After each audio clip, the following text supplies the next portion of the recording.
안녕하세요. HLB가 오늘 이렇게 3% 상승한 이유는 MSCI 매수 수요 때문에 그렇습니다. 이와 관련한 영상은 주말 동안에 이제 계속 올라갈 예정이고요. 그래서 오늘은 그 MSCI에 대해서 조금 글로벌한 시각에서 보도록 하겠습니다. 그 구체적인 정의랑 뭐 내용은 그 내일 아침부터 영상이 올라가고요. 글로벌한 시각에서 볼 건데요. 이거는 2019년 11월 26일 기사입니다. 국내 증시에서 2조 5천억 빠져나갈 듯, 이런 얘기들이 작년부터 계속해서 나왔거든요. 그래서 2019년 11월 26일 오늘 MSCI 신흥시장 EM 이머징 마켓 지수 재조정 리밸런싱이 된다고 나왔는데요. 여기 보면은 한국 대신 중국 A주 비중을 늘린다라는 말이 있습니다. 외국인 13일 거래일간 자금이 빼내가 라고 했습니다. 코스피 시장 충격은 크지 않을 듯이라고 말했는데요. 아마 이제 기억이 나실 분들은 많을 겁니다. 그래서 한동안 이런 얘기들이 있었습니다. 재조정 이제 받는 동안 좀 떨어지고서 이거 받고 나서는 이제 반등한다. 그래서 MSCI 이제 지수의 중국 비율을 높이는 리밸런싱을 하면은 그 중국으로 자금이 더 들어가니까 한국에서는 2조 5천억 원이 빠져나갈 것이라는 전망이 나온다라고 합니다. 그리고 실제로 그 2020년 5월 29일 오늘도 사실은 그 리밸런싱 되면서 비중이 조금 줄었습니다. 한국의 비중이 조금 줄었습니다. 그 코스피는 좀 영향을 살짝 받은 상태죠. 지금 백문이 불여일견이라고, 그 업종으로 보면은 코스피 같은 경우에는 좀 빠졌죠. 그래서 2019년에도 이런 얘기들이 있었는데 올 초 이거는 이제 반기마다 합니다. 5월달, 11월달 이렇게 하는데, 이게 재조정이 되면은 중국의 A주, 즉 상하이 선전 증시에 상장돼서 중국인가 허가받은 해외 투자자만 거래할 수 있는 주식 비율이 3.3%가 될 것이라고 밝혔다라고 했습니다. 이렇게 되면은 한국 같은 경우에는 상대적으로 0.1% 포인트 가량 비율이 줄어들게 되거든요. 그러면서 근데 갑자기 또 반기 리뷰 자료 하면서 예상보다 4.1%가 될 거다라고 했습니다. 이렇게 되면 또 한국 비중은 또 더 줄어들죠. 그래서 0.5% 포인트가 줄어들 것이란 이제 분석이 나오면서 이거 너무 빠져나가는데 돈이 라고 생각을 했던 겁니다, 사람들이. 그래서 2018년 5월에는 여기 그 이머징 마켓 지수에 편입된 중국 주식은 홍콩과 미국에 상장된 중국 회사밖에 없었는데요. 이게 지금 홍콩, 미국이 아니라 중국 A주까지 이제 작년 5월부터 편입을 하기 시작했고, 이 비율이 점점 늘어나고 있었다라는 겁니다. 그럼 이제 이거를 추정하는 자금이 계속 이제 중국 A주로 넘어가게 되잖아요. 그러면 아무래도 그 주가 상승의 또 동력이 되죠. 여기도 설명이 있는데 한국 등 다른 나라 주식을 팔고, 그리고 중국 A주의 비율을 늘리는, 그러니까 즉 산다라는 거죠. 그래서 글로벌 자금이 중국 A주를 사고 한국 같은 것들은 팔고, 이런 문제가 발생한다면 이게 지금 대략 이제 1조 5천억에서 2조 5천억 원이 이제 빠져나갈 거다라고 하고요. 그다음에 이 지수 추종하는 자금이 엄청난 그 금액입니다. 1880조 원이 되기 때문에 무시를 할 수 없는 거고, 26일까지는 외국인 자금 유출이 계속될 것이라는 말이 나왔고요.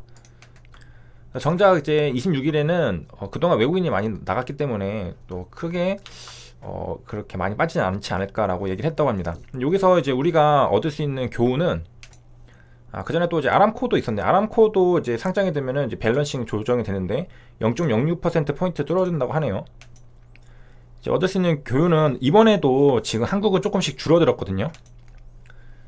중국이 패시브 자금들이 많이 들어가게 된다면은, 그러면은 중국 쪽으로 돈이 지금 1880조 원의 규모의 자금들이 지금 조금씩 중국으로 가고 있다는 거잖아요. 그럼 중국 주식을 좀 노려보는 것도 그 수익을 내는데 좀 도움이 되지 않을까라고 생각을 해볼 수가 있겠습니다. 왜냐, MSCI 지수가 중국 A주로 계속 비중을 늘려가고 있고, 그에 따라서 패시브 자금들도 중국 주식으로 들어가고 있으니까 말이죠. 그렇게 생각을 할 수가 있겠죠. 그러면은 우리는 중국에 대해서 잘 모릅니다. 중국에 대해서 잘 모르기 때문에 그 다 묶어둔 그 포트폴리오 같이 모든 종목들을 다 섞어놓은 ETF들을 이제 매매를 할 수가 있을 텐데요. 그 중국 대표 ETF 탑 7이라고 합니다. 그래서 보면은 이제 티거 이제 요게 있고요. 그래서 그 1위부터 이제 시가총액 순이거든요. 그래서 보면은 이거 아마 빌리언, 이건 밀리언입니다. 그래서 5.7 빌리언, 891 밀리언. 그래서 1위부터 이렇게 종목들이 쭉 있고요. 특징들은 이제 뭐 홍콩 50, 중국 MSCI, 뭐 인터넷, 그리고 여기 설명을 보니까 그 텐센트는 모두가 포함되어 있는데 여기 에이스 HR만 빼고는 모두가 다 텐센트를 가지고 있다라고 합니다. 그리고 여기서 이제 가장 큰 거는 여기 지금 iShares라고 하잖아요. 얘 차이나 대형 ETF FXI라고 하는데, 이 iShares는 그 블랙록의 펀드입니다. 블랙록이 iShares라는 말을 쓰죠. 그리고 이거는 중국은 지금 개방이 안 돼 있는 걸로 제가 알고 있거든요. 그래서 미국 시장에서 거래할 수 있는 중국 ETF가 56개가 있는데, 그 중에서 이렇게 순위를 매긴 거라고 하고요. 아마 이제 관심 많으신 분들 레버리지 3배 이런 거 좀 관심 있으실 것 같기도 한데, 이건 비용은 또 크고. 좀 읽어보면은 이제 홍콩 주식 같은 거 100주 단위로 매수가 가능하다는데요. 이제 텐센트를 매수하려면은 460만 원이 있어야 된다고 해요. 그래가지고 우리가 이렇게 막 하나 살려고 이렇게 막 돈을 쓸 수는 없잖아요. 다른 것도 좀 사야 되는데, 그러다 보면은 뭐 한 몇천만 원, 몇 억 정도는 써야 됩니다. 그 주식들을 하나씩 다 내가 매수를 하려면.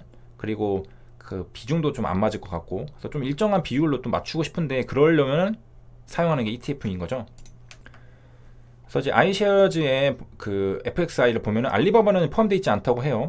그래서 보면니까 여기에 이제 그 보유 종목 수는 47개고 이렇게 여러 개 있다고 해요. 그래서 뭐 텐센트 있고, 은행, 뭐 중국상공은행, 중국은행, 뭐 보험, 뭐 이런 것들, 생명보험, 상해은행 이런 것도 쭉 있다고 해요. 그래서 뭐 잘 모르겠으면 FXI를 하면 가장 좋아 보인다. 왜냐면은 가장 거래량이 좋고 가장 인기가 있는 중국 ETF니까 뭐든지 한국에서 ETF 매매하시는 분들도 다 거래량 많은 것들 하시잖아요. 그래서 FXI 잘 모르겠으면 이걸 하는 게 사람들 많이 하는 게 가장 무난할 것 같은 느낌이 들고요. 그 다음에 제 글에 이제 링크 이제 걸어 놓을 테니까 들어가셔서 이제 보시면 되고, 그 뭐 중국 내수주 같은 경우는 이제 종목들을 살펴보면서 내가 생각하는 그 내수주가 있는가를 한번 뭐 보유 종목들 보면은 지금 iShares 같은 FXI 같은 47개밖에 안 되니까 보면은 좀 알 수가 있겠고요. 지금 그 미중 무역 전쟁으로 관세 막 하려고 하니까 그 사실 뭐 중국 이제 상장하려면 수출보다 뭐 내수, 물론 다른 국가에 수출할 수도 있고. 그 다음에 이제 지수를 추정하는 것도 있다고 합니다. 지수 추정하는 거는 이제 CSI 300, 차이나 라지캡 지수 인덱스 이렇게 해서 있고, 보면은 이 두 번째 같은 경우는 텐센트 비중이 10%라고 하고 금융주가 60%, 그 위에 거는 금융주가 40%, 그리고 뭐 이렇게 있다고 하고요. 그 다음에 ETF는 아까 봤던 거 그들 뭐 그 SHR, 뭐 FXI 이게 뭐 가장 높죠. 7.4조니까 시가총액이 지금 자산 규모가 이제 이게 FXI가 가장 높은 걸 알 수가 있고, 수수료도 평균 정도는 하는 것 같아요. 평균보다 조금 높나? 그 정도 하는 것 같고. 그리고 이제 공시가 올랐는데요. 진양 과장님 관련해서 나왔습니다. 14.473으로 똑같죠. 둘 다 똑같고, 지금 바뀐 것은 요거 이번 보고서에 주식 등의 수가 늘었죠. 이건 주요 계약 체결한 주식수가 늘었다는 겁니다. 2.87로 늘었고, 주식담보대출 연장 및 계약 체결이라고 되어 있는데요. 여기 대량 보유 내역을 누르면은 이렇게 진양구 회장님의 계약 내용을 볼 수가 있고요. 이걸 좀 연장해서 보면은 5월 28일자가 찍혀 있는 거죠. 이 두 개가 지금 대출 계약이 될 건데, 특이한 거는 광주은행이 하나가 있어요. 그동안은 증권사들이랑 하다가 은행이랑 했고요. 비율은 0.37.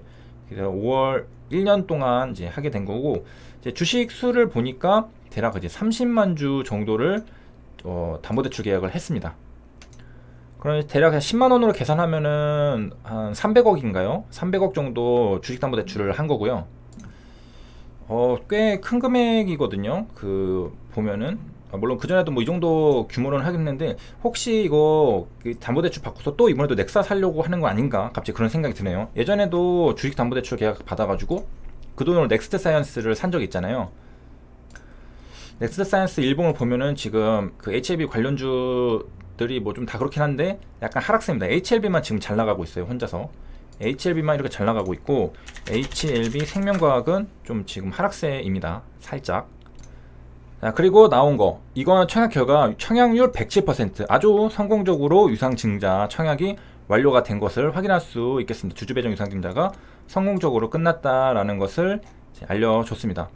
100%면은 다 된 건데, 지금 초과 청약을 하신 분들이 꽤 많거든요. 그분들 수량이 7%가 더 초과된 겁니다. 그래서 뭐 증권사 총액인 수는 뭐 이제 없고 그 주주 배정으로 전부 다 그 청약을 다 해버려가지고 끝나버렸습니다. 그래서 일반 공모 청약자에게 배정하지 아니하고,